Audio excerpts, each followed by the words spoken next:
Inhaler. Inhaler boleh guna tak? Untuk apa? Puasa, batal puasa ke tak?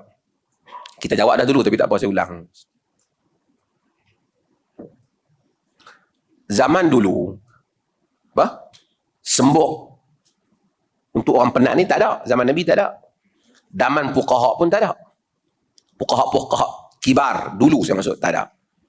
Fuqaha zaman lah mungkin makan jumpa lah. Zaman benda ni benda moden. Salah satu cara bagi orang penat ni, dia spray yang tu dalam mulut dia, lega, dapat balik pernafasan dia. Tapi dia kena spray kot dalam, bukan spray kot luar. Pasal ada perempuan tu seorang, doktor kata guna spray ni, dia duk spray tak baik. Dia pergi kat doktor, saya duk buat kali, berpuluh kali tak baik.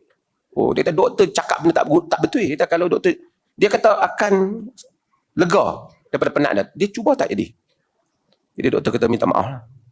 Boleh tak tunjuk macam mana cara awak guna? Dia pun tunjuk. Dia orang spray tu bila dia penat, dia spray kat luar. Memang tak baik lah. Itu pun satu macam mangkak jugalah. Kan? Lain orang suruh, lain kali tanya betul-betul macam mana cara nak buat. Okey. Oleh kerana benda ni tak ada, benda ni baru, tapi dia sesuatu benda yang disembur ke dalam kerengkung. Maka ulama-ulama bahas benda ni terbahagi pada dua pendapat. Pendapat yang pertama, kerana dia tengok benda ni semburan, ada pendapat kata batal. Pendapat yang pertama. Sebab dia kata sembur sesuatu masuk ke dalam rongga. Tetapi bila ulama-ulama bersidang lain, para ulama fuqaha bersidang, sebahagian mereka panggil orang yang terlibat, ahli, saintis, doktor, pakar dalam bab ni, bentangkan apa benda yang berspray ni? Benda yang berspray ni. Rupanya bahannya tak lebih daripada bahan-bahan pernafasan kita saja. Yang oksigen dan seumpamanya, yang diadun dan beberapa bahan lagi yang bukan bersifat mengenyangkan, bukan masuk ke dalam perut, sekadar untuk melegakan pernafasan.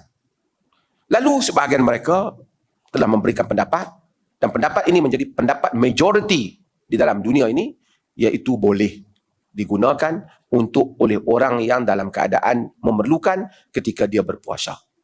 Hatta ulama-ulama di Saudi pun, Ibn Utsaimin dan seumpamanya, walaupun mereka kadang-kadang agak ketat, tapi mereka juga melihat hal ini boleh digunakan. Ia tak sama dengan rokok. Sekali lagi, rokok tak rokok boleh ya? Ia tidak sama dengan rokok. Rokok sesuatu, Arab dia panggil rokok ni pun syurbud dukhan, minum asap. Dan kalau kita tengok rokok tu bila dia sedut, ada tak tar nikotin yang masuk ke dalam jantung dia tu, masuk ke dalam, kalau dia sedut, kita buat, nampak tak? Dia memang memasukkan sesuatu dalam tubuh dia. Ada orang tak makan sehari, tapi kuat kerana merokok. Buka puasa tu, merokok tu ada. Saya selalu kata kadang kawan-kawan merokok ni kan, kita minta doa supaya dijauhkan api. Dia minta doa, buka puasa, didekatkan dia dengan api.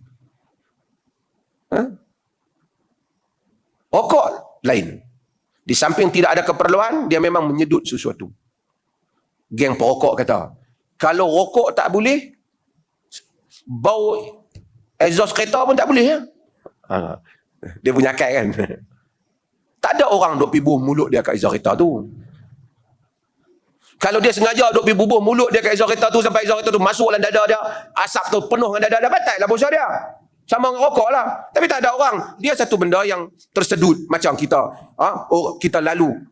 Dalam udara ni ada debu-debu yang mungkin ada debu tepung, ada debu apa, tersedut dalam hidung kita. Itu di luar daripada keupayaan kita. Yang hendak pergi bubuh hidung di apa? Exhaust kereta tu siapa? Tu dia punya akal nak isap rokok juga tu. Dan ada orang yang bagi pandangan boleh isap rokok, dan ini adalah pendapat yang salah dari segi kias itu. Mudah-mudahan Allah Subhanahu Wa Taala rahmat